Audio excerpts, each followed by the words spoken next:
Benjamin René Kouzou, c'est le président des écrivains centrafricains. Il est aussi écrivain. Voilà. Vous avez écrit combien de livres? J'ai écrit 3 livres. Il y a le premier qui s'appelle Un retour sérieux. Et puis le deuxième, c'est en 2006. Et il y a une pièce de théâtre que j'ai fait écrire qui s'intitule Boivoko. Boivoko, c'est le nouveau autorités africains maintenant. C'est-à-dire ceux qui sont allés à l'école, qu'ils étaient appelés, c'est les esclaves des Blancs. On appelle Boivoko. Et donc, c'est ça. Et c'est une nouvelle encore écrite pour dire que les nouvelles de mon grand-père. Voilà ces livres-là que j'ai écrits et qui sont là. Et c'est à cause de ça que je milite aussi pour que les autres puissent écrire des livres aujourd'hui. Merci de m'avoir accordé cette question. Je ne parlais pas de menaces. Aujourd'hui, je pourrais parler au public de savoir faire la répartition entre les choses. Et en fonction des intérêts, en fonction aussi de la pertinence. Aujourd'hui, vous voulez le numérique, ça peut vous amener sur ce que vous voulez. Mais le livre aussi, vous voulez le livre peut aussi vous amener sur ce que vous voulez. Qu'est-ce que je veux dire exactement par là? Le livre contient des intérêts importants parce que c'est des sources de savoir intéressables. Vous pouvez passer 2 pages, 3 pages, si ça retient votre intention, vous pouvez y revenir. Mais en numérique, aujourd'hui, vous pouvez regarder, vous faites ici, et demain, il y a une autre information qui paraît. Donc, et les choses ne sont pas les mêmes. Donc, il faut savoir faire la part des choses pour avoir l'équilibre dans votre formation et dans votre vie aussi. Vous avez besoin de l'équilibre dans votre vie. Donc, c'est en cela que je peux répondre. Ça ne constitue ni menace, mais il faut savoir faire la part des choses. Est-ce que vous pensez comment, je dirais, ça touche l'infrastructure, le coût et les librairies? Oui, au niveau national, le coût est élevé quand même. Pour l'édition, vous voulez faire paraître un livre de 200 pages, 120 pages, ça vous revient extrêmement cher. À l'extérieur, c'est le double même. À l'extérieur, c'est le double parce que le coût de transport, et ça vous pèse tout ça. Et au niveau national, vous avez quelques difficultés en ce qui concerne la distribution. Puisque pendant les événements que le pays a connus, des bibliothèques ont été saccagées, des centres ont été saccagés. Il est question maintenant qu'on puisse lancer un appel pressant aux autorités, n'est-ce pas, d'en penser quand même prendre en compte la question des livres et la question de circulation des livres au niveau local ou au niveau national. C'est vrai, il y a des efforts qui se font maintenant avec les routes qui sont goudronnées et l'accès que le chef est en train de faire par la route. Mais il faudrait qu'en 2026, là, qu'on couple bien cette question, n'est-ce pas, de réhabilitation de routes avec aussi de réhabilitation des maisons de culture et des centres de lecture et d'animation culturelle pour permettre aussi au capital humain de s'épanouir parce que ça nourrit le cerveau et ça donne de nouveaux styles, n'est-ce pas, dans notre fonctionnement intellectuel. Faut-il écrire en français, en sango ou dans les langues nationales pour toucher le public centrafricain? Quel rôle la langue joue-t-elle dans l'impact du livre sur la société? La langue joue un rôle très important. Je donne le cas de centrafricains. Des fois, il y a des histoires très intéressantes à raconter dans la langue locale. Mais il faut savoir manipuler le français pour traduire cela dedans. Et donc, c'est important de commencer aussi à encourager comment écrire en sango, comment faire de petites histoires là en sango et pour rendre ça intéressante dans la circulation, dans les préfectures. Parce que tout le monde ne comprend pas, tout le monde ne parle pas français. Et dans certaines zones reculées, c'est le sango qui prime. Et aujourd'hui, c'est autorisé comme la langue nationale de sango. Donc, les 2 possibilités sont accordées maintenant à l'écrivain, n'est-ce pas, d'écrire pour faire passer son message. Quelle est la difficulté? Ah, la difficulté, c'est que il y a plusieurs sortes de styles quand vous voulez écrire en sango. Vous voyez, le sango simple qui est parlé et écouté sur le marché, et il y a des sangos scientifiques. Et là, ce que je ne demande pas, ce sango scientifique, je demande un sango libre quand on veut écrire. Comme ça permet à tous les Centrafricains d'accéder à cela. Voilà ces difficultés que je peux dire. Mais voilà aussi, la deuxième difficulté, c'est que les gens pensent mieux en sango et ils écrivent en français. Puisque les meilleures histoires se racontent en sango. Et même les meilleures histoires aussi se racontent en patois, et dans des différentes cérémonies mortuaires ou cérémonies de naissance ou des anniversaires. Donc vous voyez, c'est là, des vieilles mamans, des vieilles papas racontent ça. Maintenant, il appartient à l'écrivain de s'asseoir et faire un effort pour transcrire cela aussi à sango et maintenant verser aussi en français. Voilà un peu ce passage qu'il faut comprendre un peu. Voilà. Alors, la Centrafrique traverse des crises répétées. Quel est le rôle de l'écrivain centrafricain aujourd'hui? Témoigner, guérir, dénoncer ou imaginer un autre avenir? Le livre peut-il participer à la reconstruction du pays? Je vous remercie pour cette question pertinente. Le pays a traversé une période très difficile.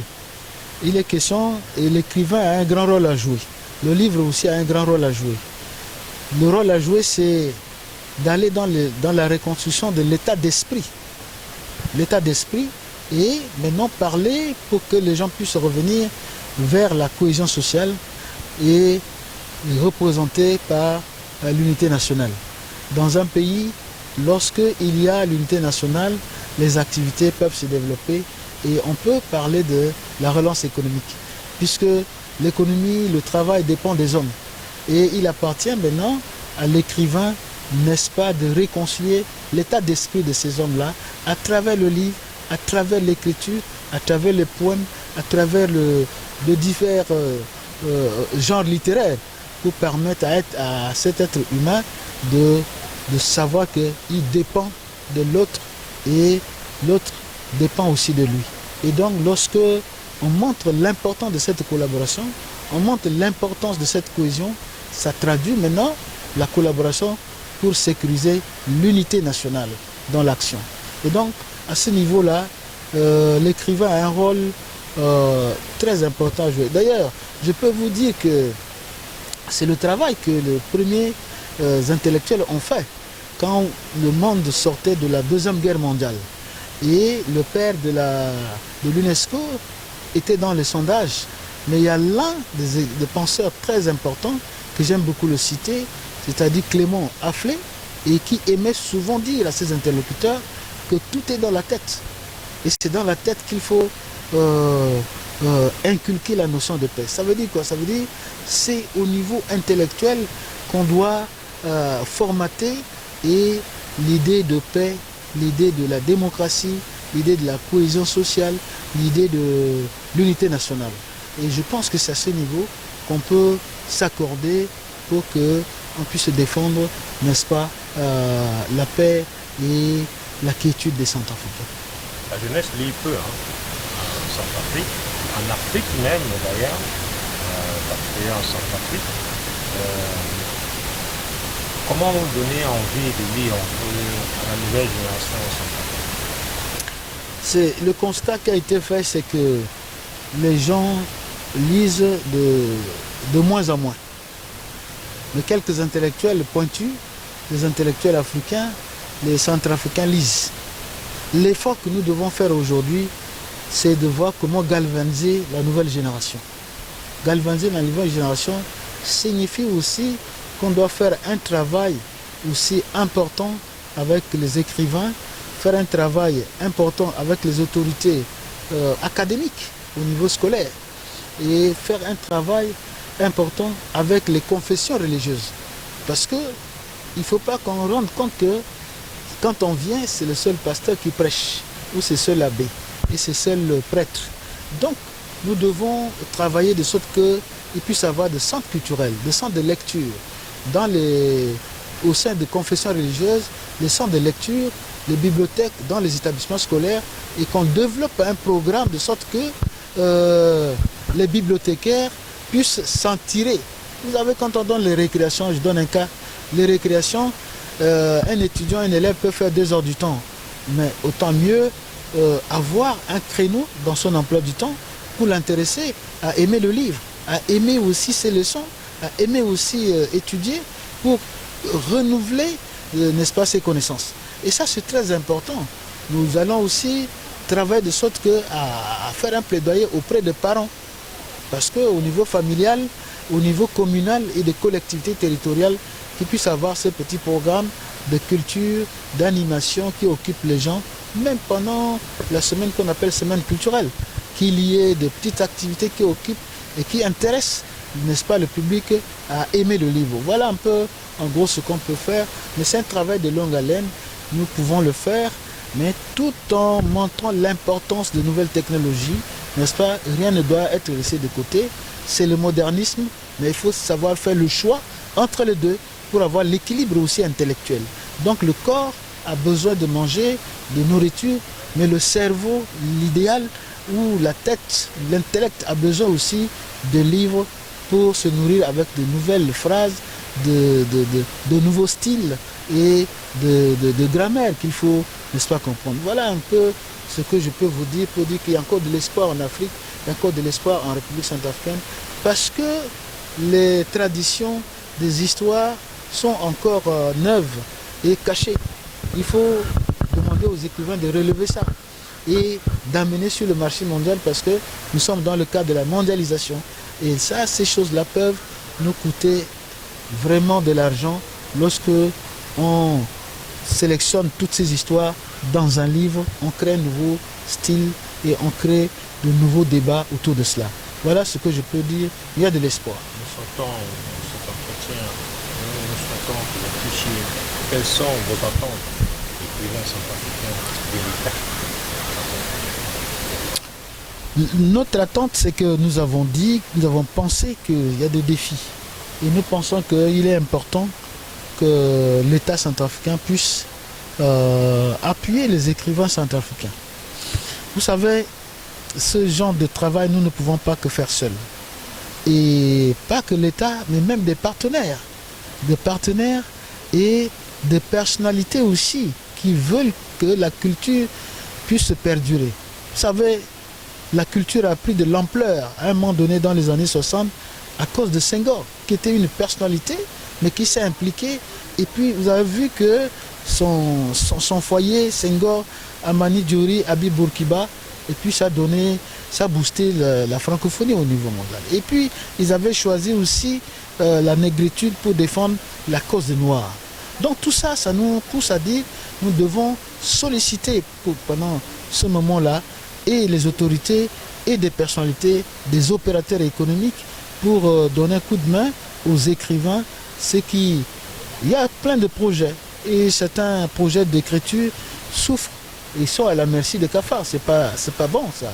Nous devons sortir cela et c'est pour cela la journée internationale du livre est une occasion de sensibiliser les autorités et de faire un plaidoyer aussi auprès des partenaires pour le financement des activités. Voilà, c'est le mot que nous pouvons dire que c'est voilà nos attentes auprès des autorités, des partenaires au développement et des personnalités indépendantes, des hommes et des femmes de culture. Voilà. Conseil 1 pour la jeunesse africaine, en particulier celle de la Centrafrique, et maintenant un autre message aux éditeurs africains. Un message pour la jeunesse centrafricaine, c'est d'aimer la lecture.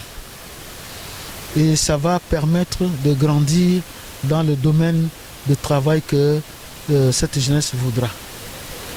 Deuxièmement, aux éditeurs, c'est d'avoir l'espoir et continuer ce travail avec les écrivains centrafricains. Bientôt, nous allons être au bout du tunnel parce que nous sommes en train de travailler et nous voulons qu'ils puissent avoir une bibliothèque nationale pour faciliter l'édition en République centrafricaine. Et maintenant, aux Africains, je suis heureux parce que aujourd'hui, la journée internationale du livre va être célébré au niveau africain à Rabat. Et c'est Rabat qui est choisi comme le lieu. Et donc je suis très content que cette rencontre puisse avoir lieu à Rabat d'ici du 25 au 26 avril. Et donc Rabat, le choix n'est pas gratuit parce qu'il y a 2000 éditions qui résident à Rabat. Et donc sur place, ça facilite l'édition de plusieurs textes et c'est très important. Et donc voilà qu'on puisse pousser et que Rabat puisse aussi devenir aussi une plateforme de différentes rencontres pour les écrivains, pour tous ceux qui travaillent dans la chaîne du livre. Voilà ce que je peux lancer comme... Je vous remercie. Merci beaucoup.